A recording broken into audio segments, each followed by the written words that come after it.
To prove that a yandere is not scary, the first thing I did after returning to high school was to confront Princess at the school gate. "If you're willing, I'll leave with you today," I said. The entire school thought I was crazy. As the prince of the school, I ignored the stunning Rose, Sophia, and instead chose the so-called insane princess, Victoria. Feeling the warmth on Victoria's face, I smiled. She wasn't insane at all. She was the best person in the world. On my wedding day, Victoria stood out in a white wedding dress, but she wasn't the bride. She approached me with red eyes, and when she spoke, it was in her usual sharp manner.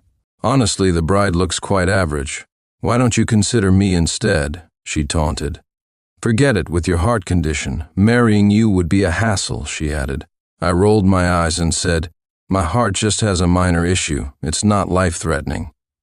People say that as Victoria grew up, she became the queen, untouchably beautiful and cold. Yet she still maintained her yandere sharpness with me. Those unaware might think we were exes who turned into enemies. The truth is, I stumbled upon one of Victoria's secrets during our school days, which is why this heiress kept picking on me. Even at my wedding, she came to throw a few barbs. As she leaned in, her slender fingers brushed gently across my face. I instinctively stepped back, and she lowered her gaze, a trace of unnoticeable sorrow passing through her eyes.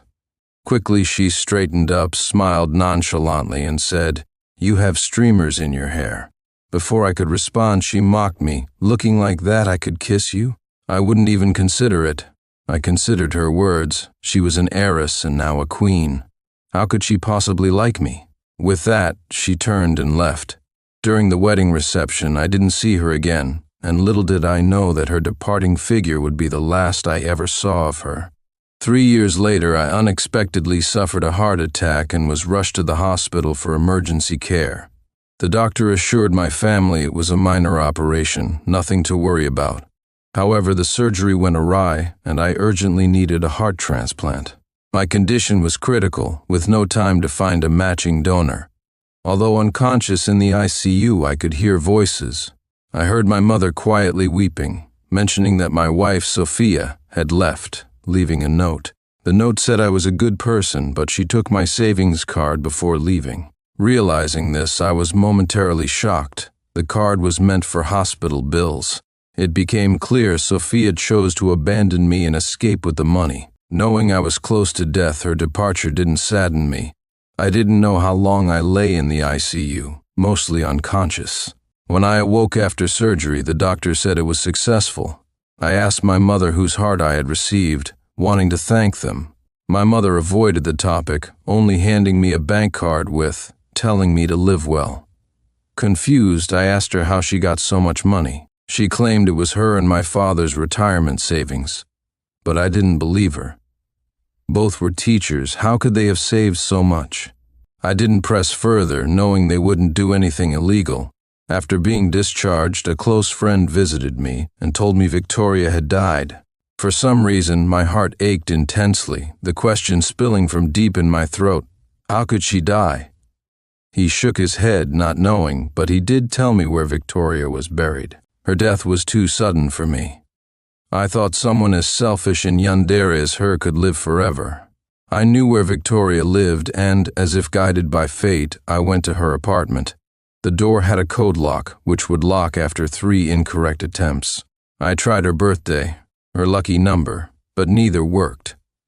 On the last try, I entered the bank card code my mother gave me. Translated backward, it means, "I love you forever." As the door opened, my heart trembled violently, as if the heart was telling me to leave, not to go inside. Yet my legs disobeyed, leading me to her dust-covered bedroom. On the wall above her bed was a large frame filled with photos of me. Some were worn and faded, taken during our school days. Others were from the years we hadn't met, and there was even one of me in a suit on my wedding day. I picked up a photo and noticed writing on the back. Every photo had words behind them. "Henry, apart from your studies, you're useless, especially your terrible taste in people. How could you choose Flora over me? Henry, you dare call me crazy. Just wait, tomorrow I won't like you anymore. A year has passed, Henry, and I still like you." But how could you stumble upon the secret I wanted to keep hidden? It makes me afraid to confess my feelings. 3 years have passed, and every time it snows, I'm outside your building. When I see you with her, my heart doesn't feel cold. Henry, I've left all my savings to you. From now on, you can only smile, not cry. Honestly, I'm quite happy. We can finally be together forever, our hearts in sync until death. Tears threatened to drench the photos. I wiped my tears furiously, my nose running as her words cut through me like a knife, leaving my heart bleeding. I collapsed to the ground, clutching my chest in agony, and shouted, "Victoria, are you taking revenge on me? You blame me for knowing your secret, so you're punishing me, right? You're truly ruthless. Now that your heart is inside me, I don't even dare to die. I've never felt this hopeless before. The overwhelming regret and grief weighed me down, making it hard to breathe. Tears blurred my vision, and when I opened my eyes again, I found myself back in high school. The sun was slanting down as Victoria leaned against the school gate, sucking on a lollipop. I glanced at the date. It was the very day I had discovered her secret. "Victoria!" I called out to her as I hurriedly ran over and embraced her. Victoria stiffened in my arms, unsure of how to respond, nervously clenching her hands, unable to move. After a long moment, she looked up at me and asked, "Are you holding the wrong person?" I said no, took a deep breath to calm my flushed nose, and looked at her in my arms. I carefully placed my hand over her heart and said, "Victoria, I missed you." I could feel her heart skip a beat, then it started to race. I lowered my head to look at her, my eyes unknowingly filled with tears, while Victoria's cheeks turned a deep red, spreading to her ears. She stammered, "Henry, do you know what you're saying?" "I do," I repeated earnestly. "I missed you." Victoria was taken aback, wiping the tears from the corner of my eye, then stared at me, asking why I said these things. "Don't you hate me?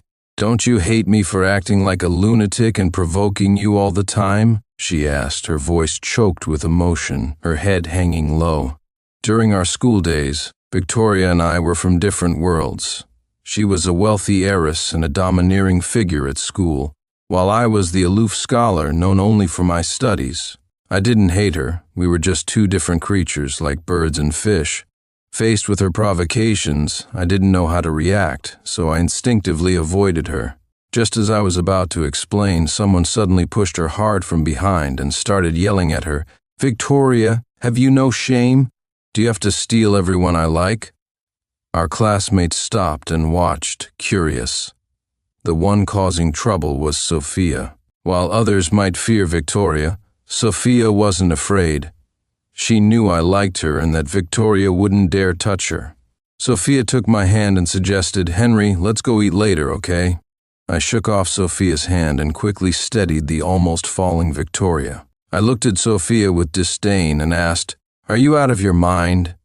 Sophia was taken aback, her eyes wide with disbelief as she looked at my hand supporting Victoria. "Henry, is this lunatic threatening you? Don't be afraid of her. As if being a school bully means she can do whatever she wants here.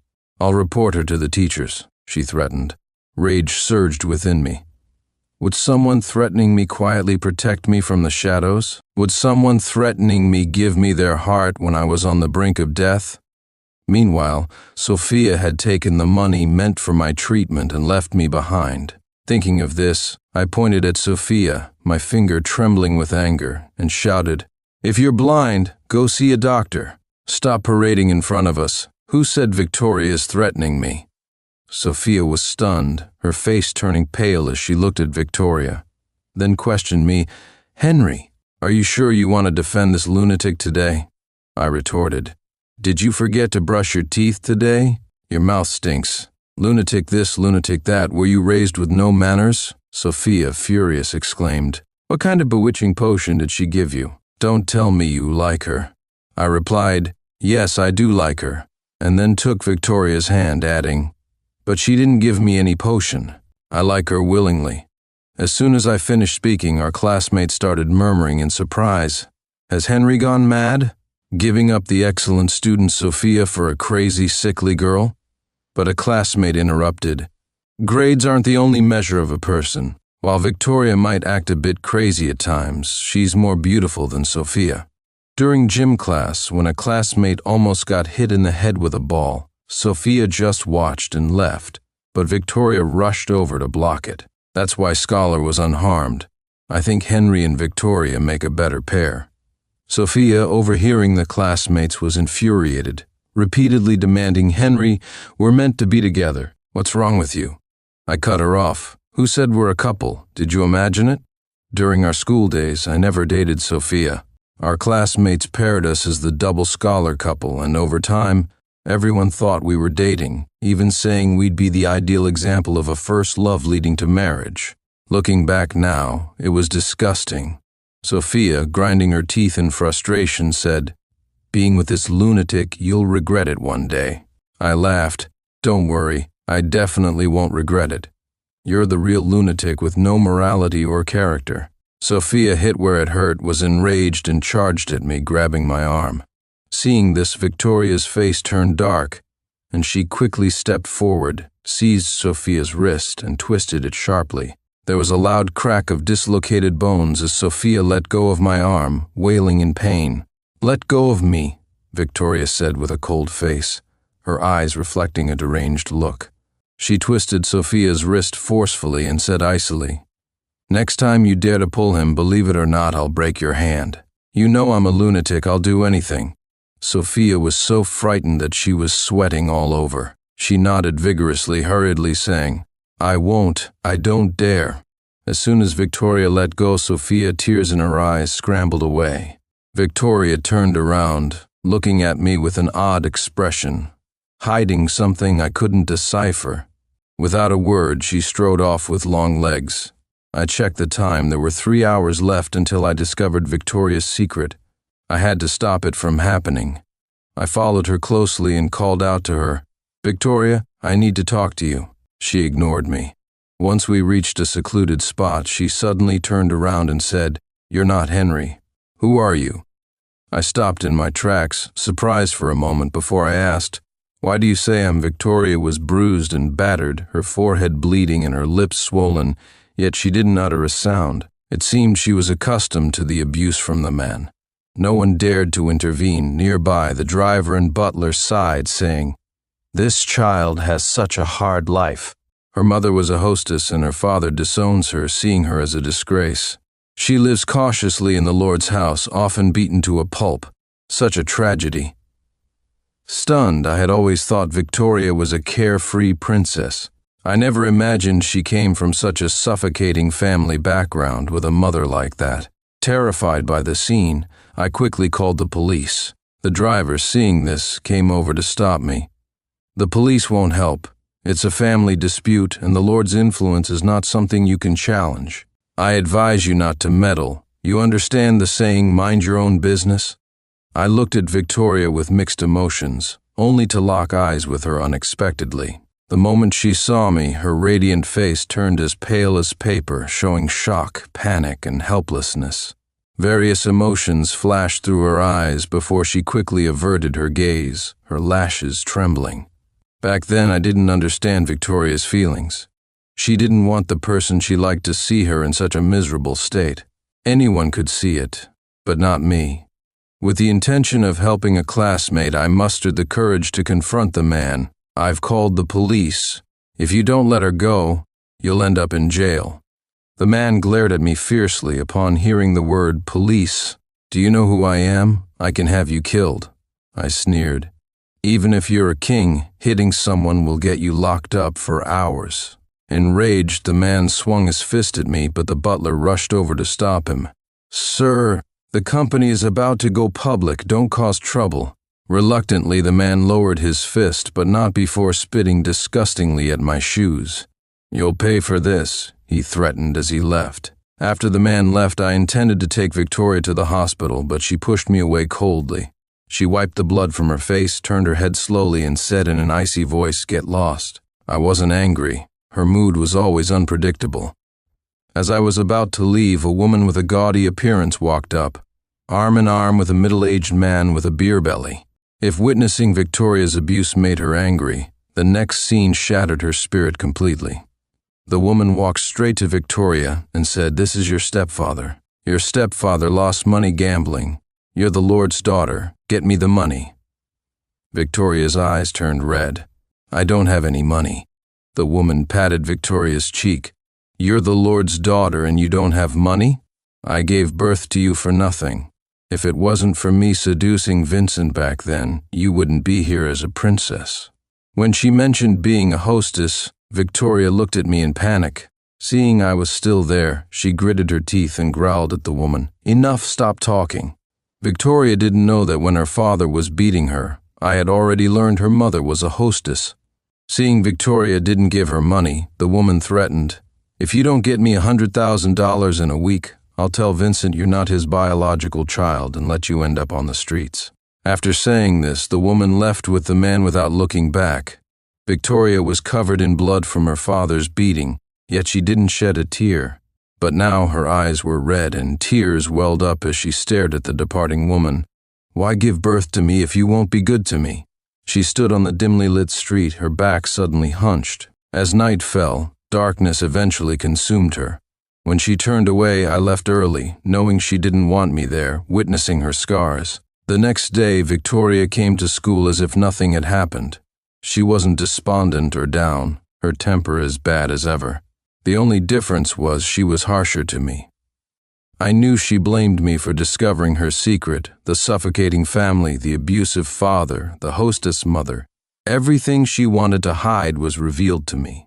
The distance between us grew wider, but now that I knew the truth, I wouldn't let her face these hardships alone. I ran breathlessly to the Grand Hotel, shocked at the scene before me. Victoria was holding a wooden stick, forcefully pressing her father against the wall, his face bloody. "How dare you hit your father, you ungrateful girl?" Victoria scoffed, tapping the man's head with the stick. "Remember, every time you hit me, I'll hit you back." After the man staggered away, Victoria looked at me. In her eyes, there was no longer the shock and helplessness from before. Soon, Victoria's mother approached with another man. Victoria tossed the stick and slapped the woman. "I have no money. If you want to threaten me, go ahead. I don't want to stay in the Lord's house anyway." I was momentarily stunned. How had things changed? Was it because I had traveled back to high school, altering the course of events? After handling the situation, Victoria asked, "What are you doing here?" She seemed tired, glanced at me, then sat on the steps, lost in thought. I walked over, crouched in front of her, and gently hugged her. "I have candy. Want some?" "It's sweet." Victoria's body stiffened for a moment. After a pause, she wearily rested her head on my shoulder. The sound was muffled as I handed her a piece of candy, gently comforting her.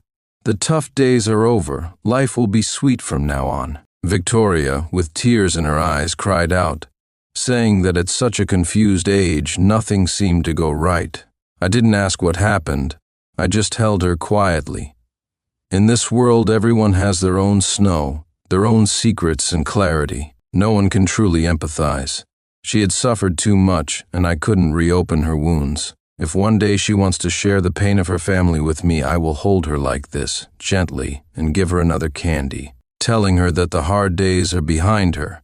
Soon, the sky turned completely dark, just as it did that day. Victoria leaned silently against my neck, and after what seemed like a very long time, she got up. Before she left, I looked back at the oppressive and dark street. The street lamp suddenly lit up. The slender silhouette of the girl stood by the lamp.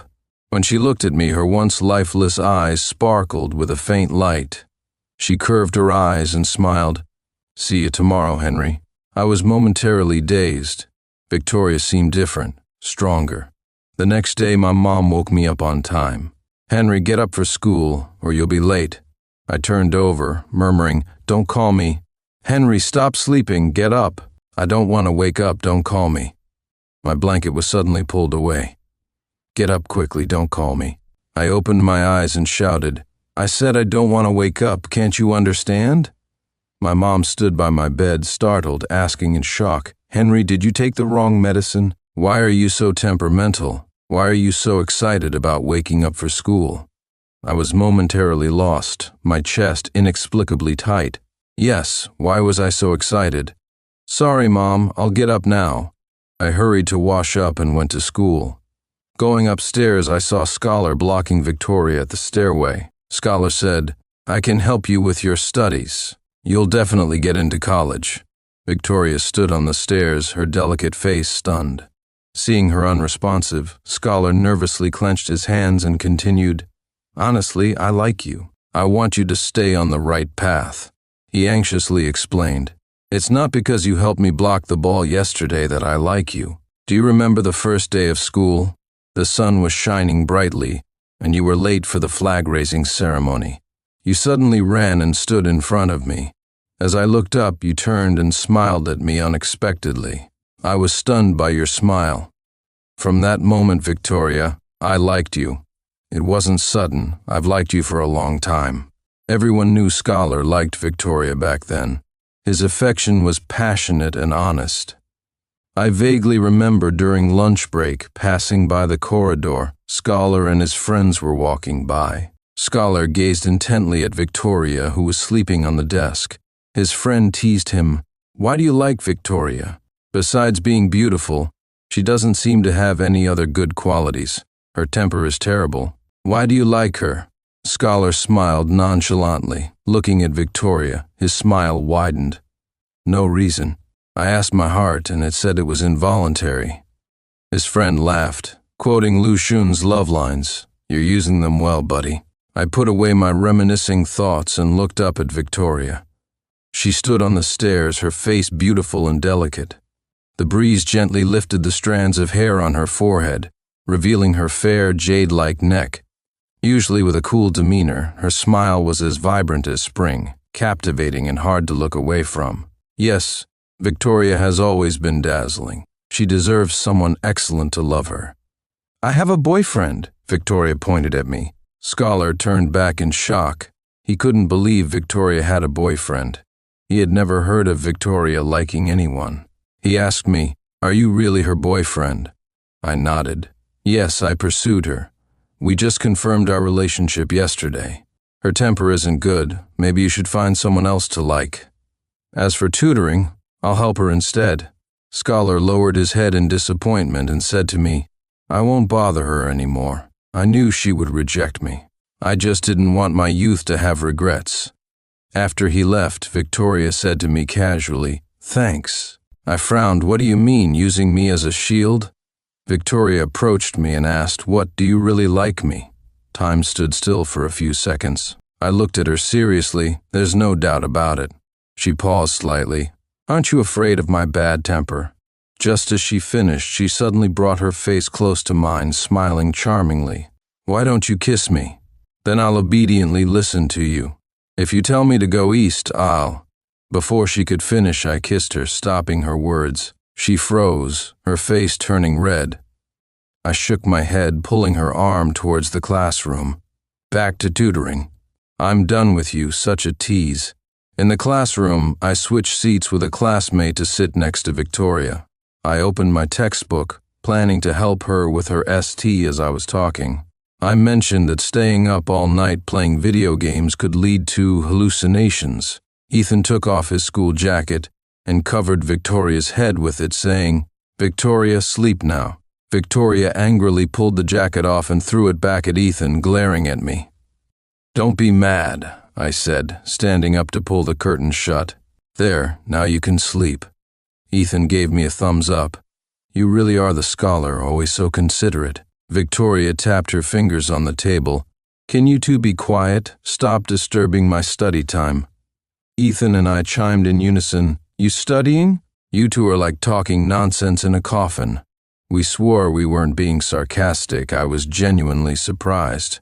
I thought Victoria was just joking around, but she was seriously studying, and it wasn't just a passing phase. In the days that followed, she was incredibly dedicated, moving out of the Lord's house to rent a small place of her own, working part-time jobs to save up for college tuition. Victoria was too proud to take my money, so I tried to help by cleaning her place and cooking meals, hoping to make her life a bit easier after a long day. One day, after finishing everything, I heard Ethan and Victoria's voices coming from outside, so I slipped out the back door to hide. Ethan saw the table full of dishes and excitedly shouted, "Victoria, you've got a fairy godmother."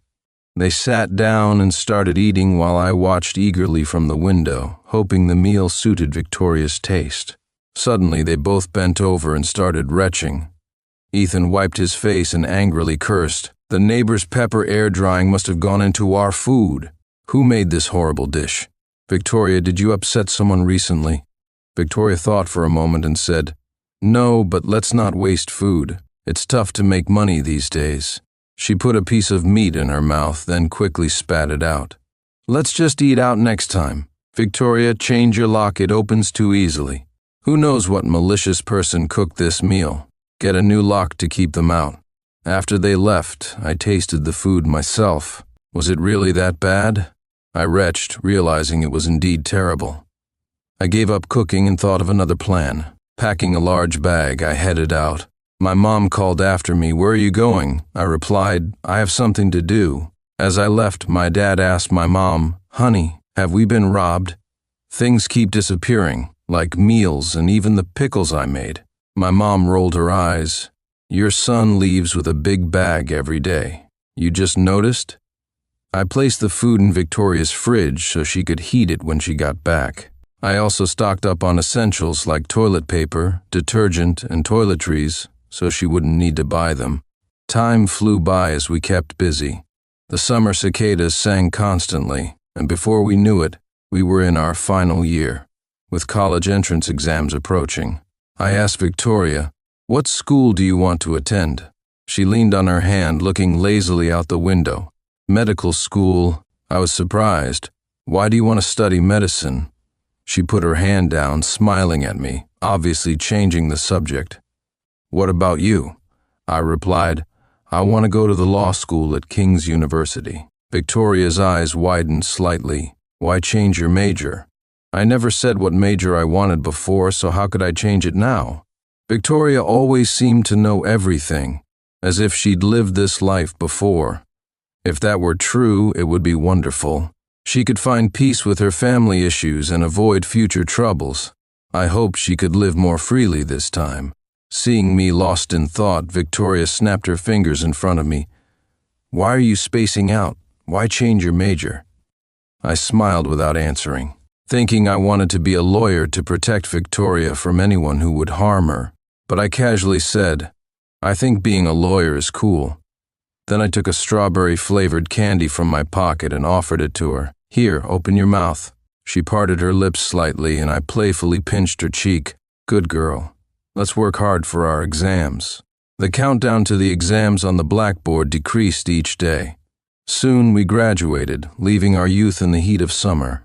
Our hard work paid off, and Victoria and I both got into our dream universities.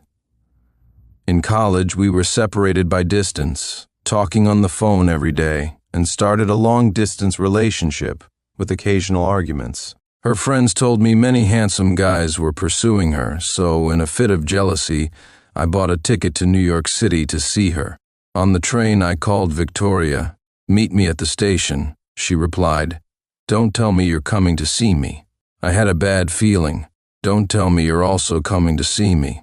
We both sighed into the phone and decided to get off at a midpoint. It started to rain after we got off. I stood under the station's shelter, waiting for a long time, wondering why Victoria hadn't arrived yet. Then suddenly her beautiful face was right in front of me. She smiled sweetly and moved closer, so close our noses touched. The next second she kissed me. "Don't be mad, okay?" she said, wrapping her arms around me. Cuddling on the shoulder, I was on the bus and rushed over as soon as I got off at the station. I was upset and asked her why she didn't take a cab, telling her not to always think about saving money at her own expense. I gently wiped the sweat from her face and asked, "Are you tired from running?" "Not at all. Seeing you makes it all worth it," she replied with a silly smile.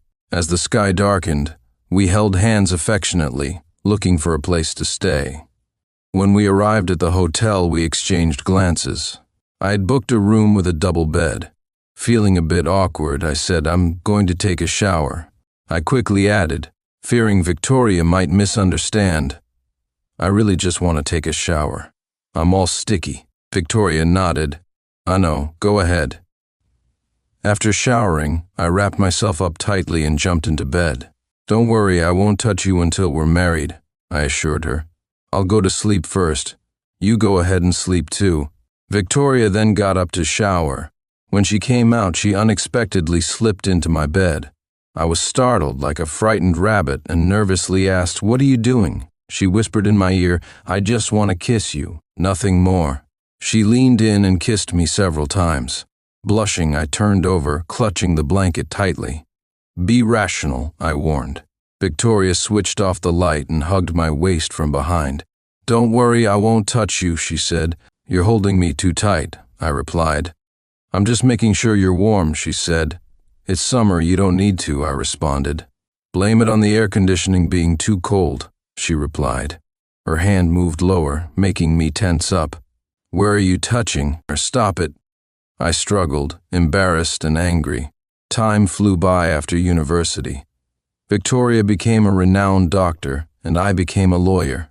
On our wedding day, Victoria looked stunning in her wedding dress. I leaned against the vanity, smiling freely. Congratulations, Mrs. Henry, for finally having me entirely, I teased.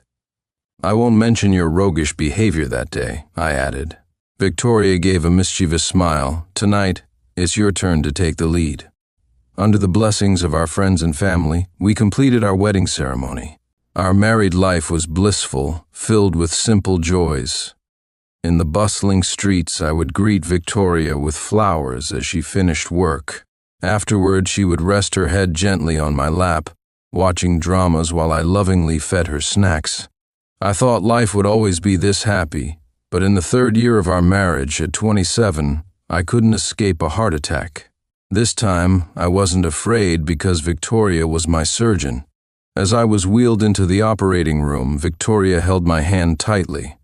Trust me, you'll be fine, she assured. I smiled and nodded. I believe in you. As expected, the surgery was a success. After being discharged, Victoria wouldn't let me do anything, watching over me constantly. At night, I would hold Victoria on my lap, gently blow-drying her hair.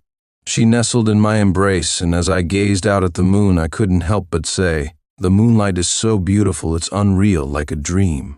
Victoria paused for a moment, said nothing, and simply embraced me, her cheeks flushed. She kissed me again and again. I turned off the light, didn't touch her, but instead leaned down to gently kiss her heart. That night, I kissed it over and over, grateful it was still beating. After countless times, I said, Victoria, may you always be safe. She rested in my arms, holding me tightly. Just before sleep claimed me, I heard her whisper, Silly, Victoria wants Henry to live a long life. I don't know how long I slept, but when I awoke, Victoria wasn't beside me. I stared blankly at the ceiling for a long time, remembering I had dreamt of returning to our high school days. Victoria had been gone for 35 years. She died just when I realized she liked me, when my heart was moved and filled with guilt, when I wanted to make amends but couldn't. Remembering she was gone, I forlornly touched her heart, repeating to myself, I can't die, I can't die.